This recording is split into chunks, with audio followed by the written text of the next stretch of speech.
Olá, irmãos, graça e paz do nosso Senhor, tudo bem com vocês? Hoje vamos estudar sobre as duas testemunhas do Apocalipse. O que eu quero mostrar para vocês aqui, como eu acredito, as duas testemunhas não são apenas dois homens, são muitos homens.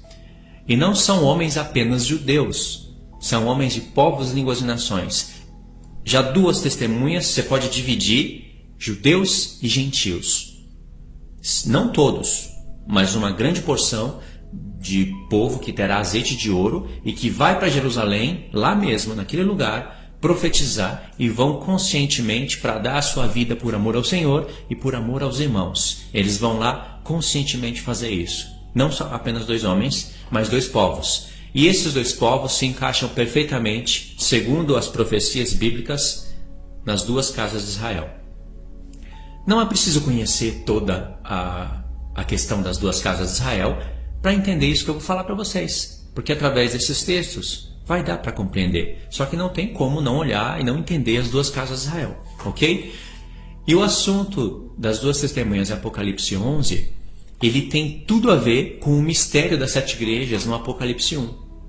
Se o Apocalipse 1, o mistério das sete igrejas, não tem a ver com as duas testemunhas do Apocalipse 11, então não é mistério as sete igrejas em Apocalipse 1.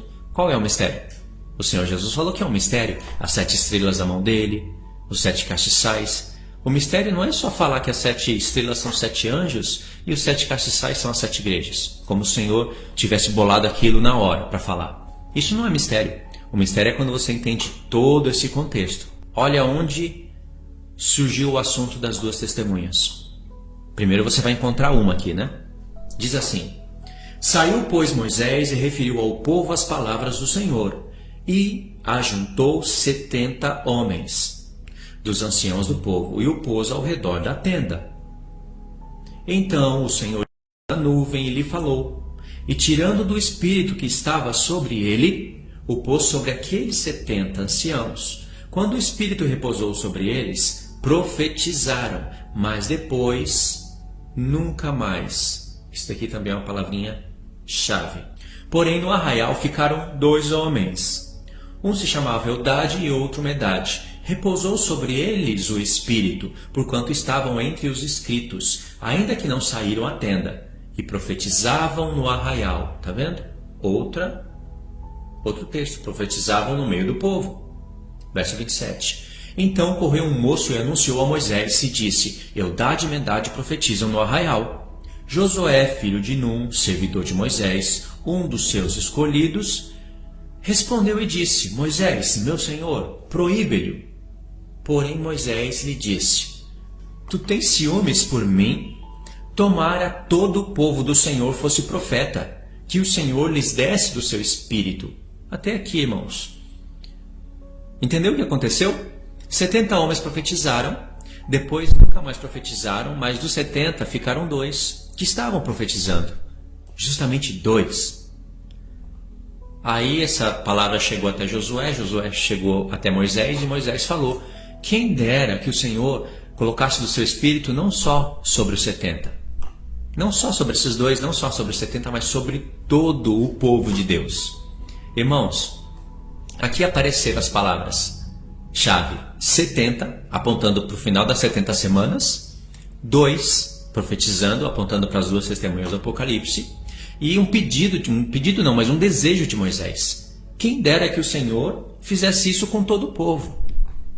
Eles profetizavam e depois nunca mais, porque no futuro isso iria voltar a acontecer. E se Deus é poderoso para trazer Moisés e Elias de novo, Ele também é poderoso para não trazer somente um Moisés e um Elias, mas para trazer muitos Moisés e muitos Elias para profetizarem. Não é? O poder de Deus não se limita em apenas dois homens. Deus vai pegar no futuro do espírito que estava em Moisés, do espírito que estava em Elias e colocar sobre todo o povo. A questão é, o contexto de Moisés e o contexto de Elias estão se cruzando em Apocalipse 11. Pode ver, logo após o Apocalipse 11, vai ter os eventos em Apocalipse 12, que vão nos remontar toda a história do povo, mas vai destacar ali o dragão. Lembra de Faraó? Ele é chamado de dragão. Quando o povo estava lá com o mar fechado, preso, Faraó, ele abriu a sua boca e soltou um exército para tentar pegar Israel. E no Cântico de Moisés diz que o Senhor fez a terra abrir a boca e tragar o exército de Faraó. Essa mesma sequência está acontecendo em Apocalipse 12. O dragão lançou da sua boca um rio, esse rio é exércitos. Tem vários textos que se provam isso. Isaías 8 é um deles. Aí a terra abriu a boca e socorreu a mulher e tragou o rio. As mesmas palavras que estão no Cântico de Moisés. E olha as taças do Apocalipse, semelhantemente às pragas. Então o contexto de Moisés ele está de novo no futuro, no nosso futuro. Faraó está representando o dragão, o grande dragão do mar, que está profetizado em Ezequiel 31 e 32. Fala que Faraó é um dragão no mar. E o contexto de Elias. No contexto de Elias tinha Jezabel, tinha falsos profetas e tinha Jezabel. Tem isso em Apocalipse? Tem. Você vai ter um falso profeta, uma besta de 2 chifres, que se levanta da terra. Ela tem chifres parecendo cordeiro, mas fala como dragão. É uma besta, mas tem 2 chifres. Chifres são reinos, são falsos profetas. Tem uma prostituta em Apocalipse? Tem a meretriz. Tem a meretriz, tanto que está sendo falado ali nas 7 igrejas, como aquela que aparece em Apocalipse 17. A grande Babilônia. Então, o contexto desses 2 homens estarão juntos no tempo do fim. E aí o Senhor vai pegar do espírito deles, ou seja, como eles falavam, como eles agiam, os poderes, os sinais, prodígios, e vai derramar sobre o seu povo. Como que nós entendemos isso? Não apenas 2 homens, não trazendo Moisés e Elias de novo como super-homens na terra, mas como o seu povo profetizando, não lançando fogo literal da boca e queimando os homens, como descreve Apocalipse 11. Mas, por exemplo, o Senhor fala para Jeremias que as palavras da boca dele seria fogo e iria queimar toda a palha. O fogo que consome os adversários é a palavra do Senhor. As pragas que elas fazem na terra, elas ferem a terra com toda sorte de praga, quantas vezes elas quiserem, é a profecia, é a palavra que elas falam e acontece, que vai bater certinho com as trombetas de Deus e com as taças da ira de Deus. Como nós sabemos disso? Pelos profetas. Olha só, já um assunto no livro da lei, que já muda ali a cara do Apocalipse 11. Agora, você pode ler o Apocalipse 11, literalmente acreditar daquela maneira. É uma camada de revelação, porque o Senhor ele está descrevendo coisas literais. Ele fala de um cordeiro de 7 chifres, e 7 olhos e 7 chifres. Jesus não é literalmente isso. Se você olhar para essa imagem, você vai ver a menorá. Tem muitas outras figuras no Apocalipse que elas refletem algo espiritual, espiritualmente, e na hora de refletir a ação na terra, é algo acontecendo literalmente. Mas a figura em si não é literal, entendeu? As 2 testemunhas não são literais, são espirituais. E isso a gente vê nos profetas, por causa das referências do Apocalipse 11. Ok? Lemos um texto. Agora vamos ler Malaquias 4. Vamos ver as sugestões que o Senhor vai dando a partir dos profetas. Malaquias 4, do 1 ao 6. Malaquias 4, do 1 ao 6 diz o seguinte: Pois eis que vem o dia e arde como fornalha. Todos os soberbos e todos os que cometem perversidade serão como restolho. O dia que vem os abrasará, diz o Senhor dos Exércitos, de sorte que não lhes deixará nem raiz e nem ramo. Mas para vós outros que temeis o meu nome, nascerá o sol da justiça, trazendo salvação nas suas asas. Saireis e saltareis como bezerros soltos da estrebaria. Pisareis os perversos, porque se farão cinzas debaixo das plantas de vossos pés, naquele dia que prepararei, diz o Senhor dos Exércitos. Lembrai-vos da lei de Moisés, meu servo, ao qual lhe prescrevi em Horebe para todo Israel, a saber, estatutos e juízos. Eis que eu vos enviarei o profeta Elias, antes que venha o grande e terrível dia do Senhor. Ele converterá o coração dos pais aos filhos, e o coração dos filhos a seus pais, para que eu não venha e fira a terra com maldição. O que o Senhor está sugerindo nesse texto? Ele faz a gente se lembrar de Moisés, diz que vai enviar Elias antes que venha o grande e terrível dia do Senhor, como está em Apocalipse 11. Ele não diz que vai enviar Moisés, mas fica a sugestão, não é? pela descrição de um dos profetas em Apocalipse 11. E aí, essa parte de converter o coração dos pais aos filhos e dos filhos aos pais, o Senhor Jesus também fala isso nos evangelhos. E ele coloca para o fim. João Batista não fez essa missão, embora ele tenha feito muitas coisas boas, testemunhado muita coisa do Senhor, ensinado a palavra, ele não conseguiu fazer isso, porque não era o tempo correto. E não é apenas um homem que faz isso. Nem o Senhor Jesus, sendo um homem, fez isso. O Senhor Jesus vai fazer isso através de muitos homens, como as duas testemunhas farão, e darão a sua própria vida para testemunhar isso. Lá em Mateus 24, o Senhor ainda vai... Aqui ele está com Malaquias na cabeça, né? O Senhor. Mas lá em Mateus 24, ele vai estar com esse texto e, além do mais, com Miqueias 7, quando ele fala que nora contra sogra, um contra o outro, os inimigos do homem serão da sua própria casa. Leia isso em Miqueias 7. Você vai ver que todos esses contextos se juntam numa profecia. Por isso que o Senhor juntou tudo em Mateus 24. E aí tem que vir Elias, não um Elias, mas o espírito de Elias, junto com o espírito de Moisés, tem que ser derramado no povo que vai estar em Jerusalém profetizando, com sinais e prodígios, com azeite de ouro e tudo mais, para converter os corações dos pais aos filhos e dos filhos aos pais. Os corações que forem convertidos, ou eles vão para o deserto, ser protegido, esperar o Senhor vindo de lá, com as suas tarefas lá no deserto, ou eles vão morrer pelo Senhor. Mas esses não vão receber as pragas do Senhor. Os corações que não se converterem uns aos outros, o que eles vão fazer? Vão entregar uns aos outros. Um pai que entrega um filho, ou um filho que entrega o pai, não teve o coração convertido. O que acontece? Consequentemente, tem a marca da besta. Está entregando a pessoa à morte, tem a marca da besta e vai receber as pragas do Senhor.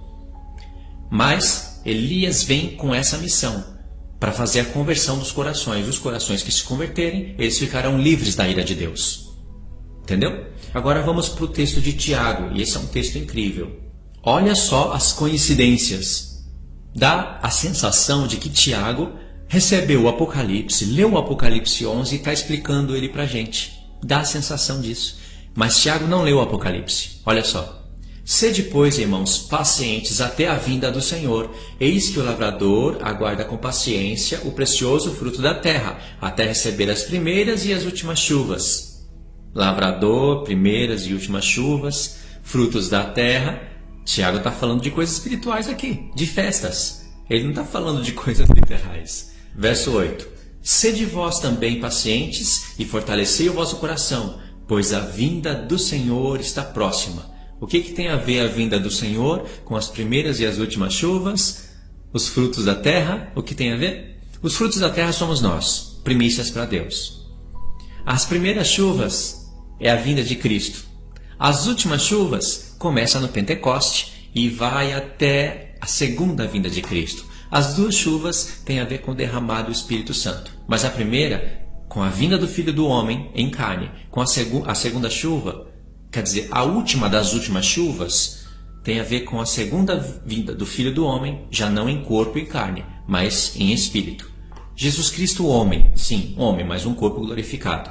Agora olha o verso 17 e 18.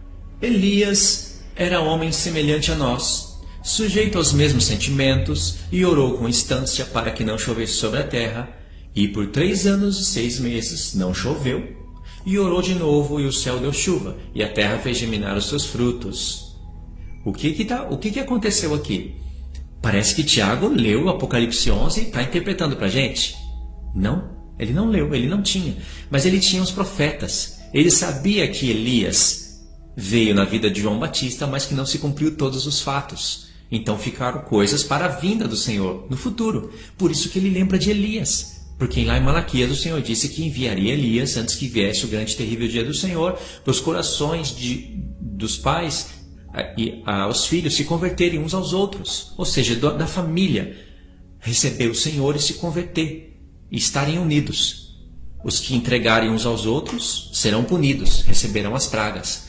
E Tiago se lembrou. E Tiago, ele como conheceu as duas casas de Israel, a restauração do reino, ele saudou, ele fez a saudação aqui da carta para as 12 tribos de Israel que se encontravam na dispersão.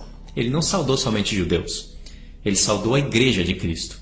Como ele sabia disso? Como ele conhecia os profetas? Ele somou os fatos aqui. Não pensa que ele escreveu isso sem conhecimento nenhum. Ele entendeu. Ele disse: irmãos, todos nós podemos ser um Elias na terra. E relacionou isso ao tempo do fim. E pegou justamente o ponto de 3 anos e meio. Por quê? Irmãos, Tiago, o propósito dele não era explicar aqui a escatologia toda do final. Mas por que ele pegou justamente esse ponto? De 3 anos e meio. Ele lembrou dos 3 anos e meio do profeta Daniel. O ancião de dias vem para fazer justiça aos seus santos que estarão sendo mortos. E ele vem depois de 3 tempos e meio. Tempos, metade de um tempo. E se todos nós somos semelhantes a Elias, pode saber que todos nós também somos semelhantes a Moisés. É claro que para ser semelhante no sentido da profecia, semelhante em sentido de carne e osso, todo mundo é. Todos os cristãos, todo homem é, né? Porque é homem, veio do mesmo Adão. Mas para ter o espírito deles e fazer as obras desses 2 homens, é preciso de ter azeite de ouro. É preciso de buscar o Senhor como eles buscavam. Mas Tiago fala: e se nós somos semelhantes a Elias, também somos semelhantes a Moisés. Entendeu?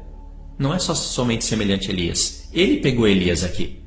Então soma aquele texto de Números 11, do 24 ao 29, onde destaca aquela porção de Moisés, que Moisés queria que o Senhor tirasse do espírito dele e colocasse sobre todo o povo, e soma com esse texto aqui, de Tiago. Aliás, é um presente para nós isso daqui. Se não fosse ele escrevendo assim, teríamos que caçar nos profetas. Mas está aqui, escrito. Entendeu? Imagine Tiago lendo o Apocalipse 11, como ia ser fácil para ele interpretar aquelas coisas. Isaías 40. Esse capítulo é importante, importantíssimo, todos os textos, eu só vou resumir para vocês. Consolai, consolai o meu povo, diz o vosso Deus. Falai ao coração de Jerusalém, bradai-lhe que já é vindo o tempo da sua milícia, que a sua iniquidade está perdoada, e que já recebeu em dobro das mãos do Senhor por todos os seus pecados. Aqui começa o texto que vocês vão reconhecer. Vós que clama no deserto, preparai o caminho do Senhor, endireitai no ermo a vereda do nosso Deus. Pode ver aqui, nessa seta que eu cliquei, já vai ter referências para o Novo Testamento. Está aqui, ó, Isaías 40, verso 3, com Mateus 3:3, Marcos 1:3, Lucas 3:4 e até João 1:23. Todo vale será aterrado e nivelado todos os montes e outeiros. O que é tortuoso será retificado e os lugares escabrosos aplanados. Tem sentido para isso aqui? Tem, irmãos. É a restauração de toda a terra que vai ser abalada com terremoto após terremoto. Tem um terremoto em Apocalipse, se eu não me engano, na 7ª taça, que tira todos os montes e ilhas dos seus lugares. Fora as outras pragas que a terra vão estar sofrendo, mas tudo será restaurado nessa terra mesmo, no mesmo lugar. Jerusalém vai ser habitada no mesmo lugar, essa terra vai estar no mesmo lugar, só que uma nova terra, como novos céus também, né? Porque os poderes do céu serão abalados, mas eles terão que ser restaurados. Texto de restauração, perfeito. A glória do Senhor se manifestará e toda a carne a verá, pois a boca do Senhor o disse. Isso não aconteceu na primeira vinda, vai acontecer na segunda. Quem vai vir, quem vai vencer? Eu e os meus santos que vão vir para vencer. É isso, tá bom, irmãos? Então a gente faz assim agora. Vamos prosseguir para os últimos textos e finalizar o vídeo. Lucas 21, do 25 ao 28. Haverá sinais no sol, na lua e nas estrelas. Sobre a terra, angústia entre as nações, em perplexidade por causa do bramido do mar e das ondas. Haverá homens que desmaiarão de terror e pela expectativa das coisas que sobrevirão ao mundo, pois os poderes do céu serão abalados. Então se verá o Filho do Homem vindo na nuvem com poder e grande glória. Ora, ao começarem essas coisas a suceder, exultai e erguei a vossa cabeça, porque a vossa redenção se aproxima. Irmãos, só nesses textos grandes coisas estão acontecendo aqui, grandes informações. Vou assinalar aqui para vocês. Haverá sinais no sol, na lua e nas estrelas. Quarta trombeta. O Senhor está falando aqui das 3 últimas festas. Trombetas, expiação, que está escondida na palavra redenção, e a vinda do Filho do Homem é tabernáculos. Haverá sinais no sol, na lua e nas estrelas. A quarta trombeta afeta a terça parte de cada um desses. Se a terça parte do sol hoje fosse afetada, quais seriam as consequências na Terra? Calcula. Pensa nas nações. Pensa na China, na Rússia. Lugares frios, até partes do Japão. A terça parte do sol sendo afetada, consequentemente afeta a terça parte da lua. Pensa, a terça parte da lua sendo afetada. O que aconteceria com os mares? Esses luminares, esses luzeiros no céu, trabalham a favor da terra. Para a terra servir o homem servir a Deus. Mas se os homens não estão a fim de servir a Deus, e pelo contrário matam os santos do Senhor, Ele vai castigar. As próprias testemunhas vão ferir a terra, dando essas palavras, dando ordem ao sol, à lua, às estrelas, para que eles sejam feridos e afete a terra. Isso na quarta trombeta. 3 trombetas antes tocaram para aterrorizar os homens na terra, porque vai diminuir comida, vai diminuir água. Durante 1260 dias não chove na terra, irmãos. Um terror. E aí acontecem maremotos. E as nações, bramido de mar, de nações, também nos remetem a povos, línguas e nações. E aqui diz, angústia entre as nações. Tá vendo? Não é angústia só para Jacó. É angústia entre as nações. Em perplexidade por causa do bramido do mar e das ondas. As nações rugindo. Não tem Isaías 17, vários textos onde mostra muitas águas? Mar, ondas, se referindo a povos?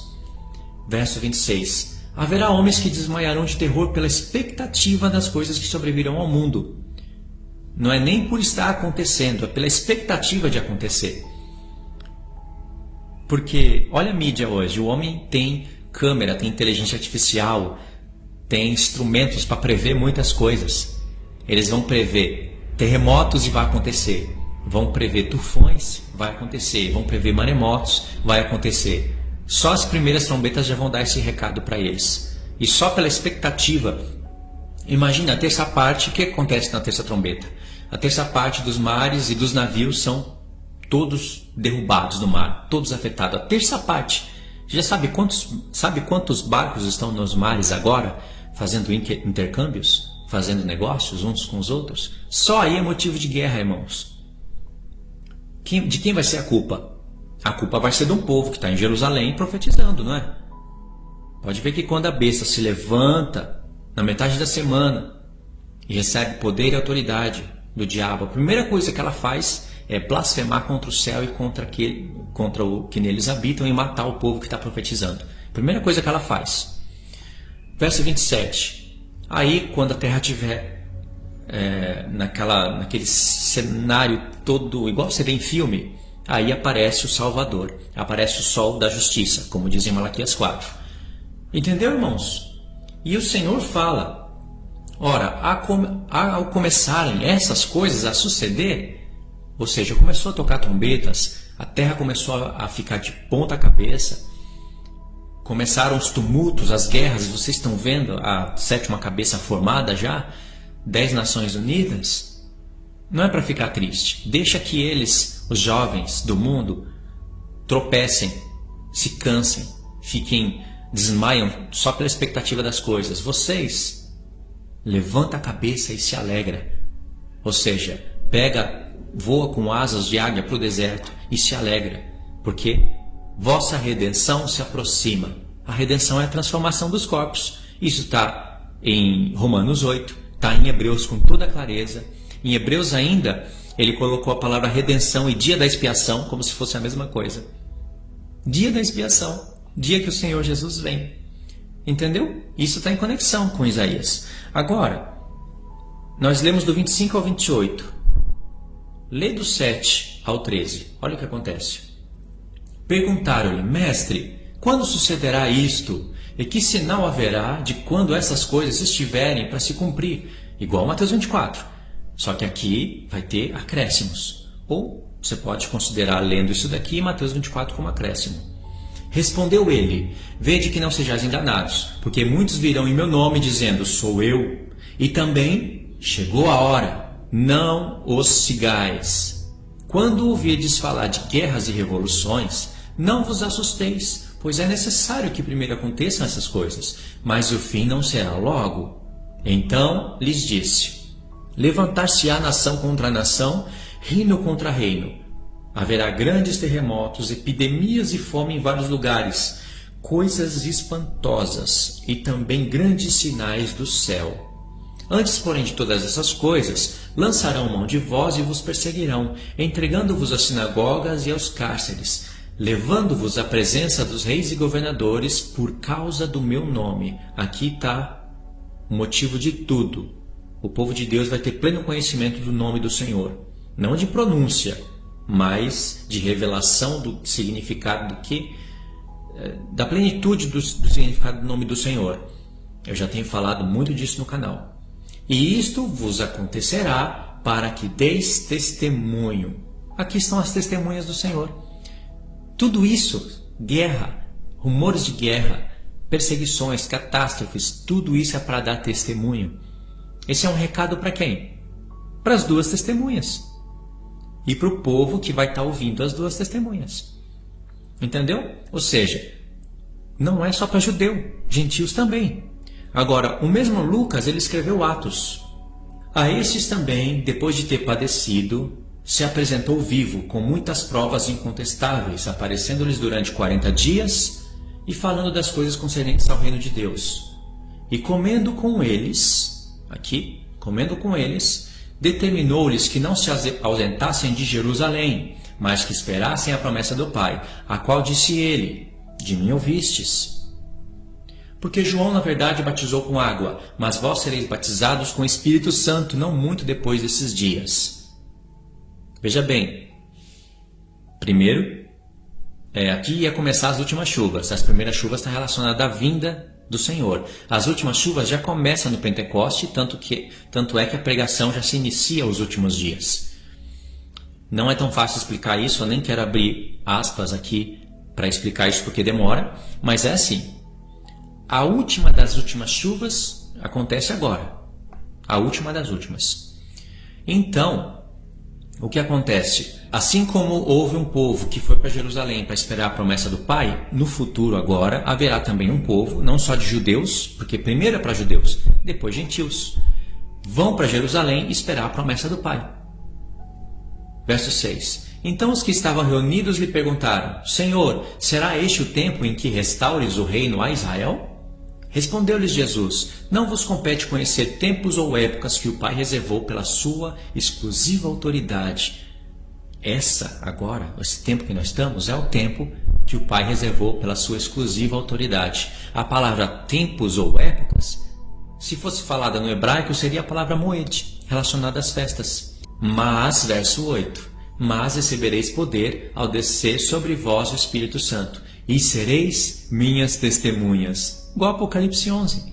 Elas recebem: e darei poder às minhas duas testemunhas, ou e darei que as minhas testemunhas profetizem por 1260 dias. Judeus e gentios. Quando o Senhor fala: e sereis minhas testemunhas em toda a Judéia, Galiléia, Samaria e até os confins da terra, isso se completa, se planifica agora, no tempo do fim, com as suas duas testemunhas.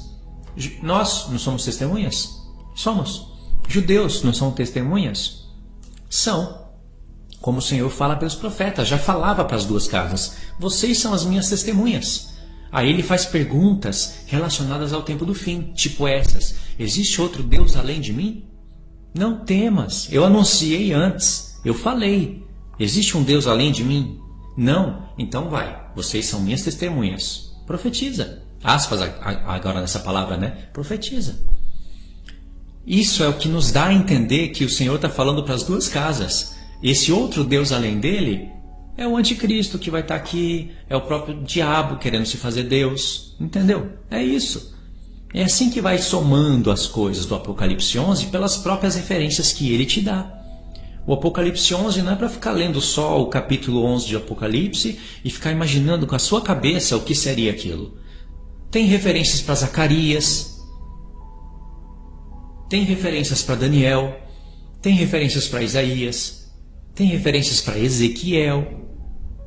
Quando o cadáver das duas testemunhas, ou seja, ossos secos, recebe o espírito de vida, eles se colocam de pé. Tem referência para todos esses profetas.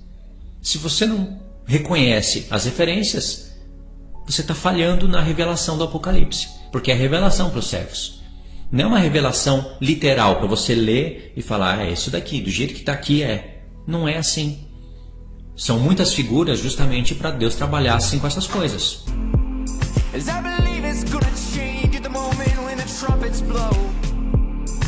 Forever is in my soul.